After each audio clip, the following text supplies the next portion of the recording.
Sali Berisha paralajmëroi një audit të tipit Elon Musk në të gjitha strukturat e qeverisë nëse Partia Demokratike dhe aleatët do të kthehen në pushtet pas zgjedhjeve të 11 majit. Qëllimi sipas Kryedemokratit do të kthimi te shqiptarët i parave, që sipas tij janë të vjedhura nga keqeverisja e socialistëve. Që nuk ishte mëkati dhe krimi që i dënonte ofiqarët e lartë. Kishte vetëm një arsye, besnikëria ose jo ndaj diktatorit. Problemet e brendshme midis Edi Rams, Linda Rams dhe Erion Velis do të shtoj këtu, se Linda tani është një faktor.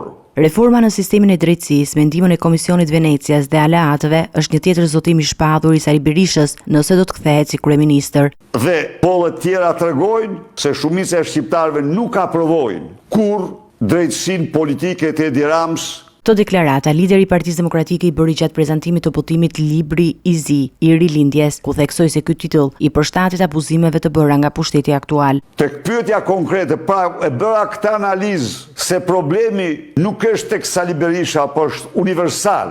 Është për njeriu e lirë, për shoqërinë e lirë në botë. Por nga ana tjetër, nuk ka dyshim që kam besim të plot goditja që morën në Shtetet Bashkuara, ekstremizmi i majt i udhëhequr nga George Soros do vi dhe në Shqipëri, masi nuk do mbështeten më, siç janë mbështetur. Ju lutem zotëri, kujtoni vetëm një moment. Kujtoni Donald Lun në kulmin e kanabizimit të Shqipërisë, dilte për krah Sajmir Tahirit dhe përgëzonte policinë për rezultate të shkëlqyera kundra drogës. Duke u referuar gjetjeve që sipas tij janë të zbardhura në libër, për Berishën Shqipëria madhështore është një projekt i zbatueshëm. Por që ti paraqiste ambasadorja e Shteteve të Bashkuara ishte turp i dheu. Kështu që Shtetet e Bashkuara shpëtuan vetën rradh parë. Kombi amerikan shpëtoi dhe po shpëtoi ai është garant për sigurinë, por ka vlerë shumë të madhe edhe për vlerat universale, jo vetëm në Amerikë, po dhe në botë.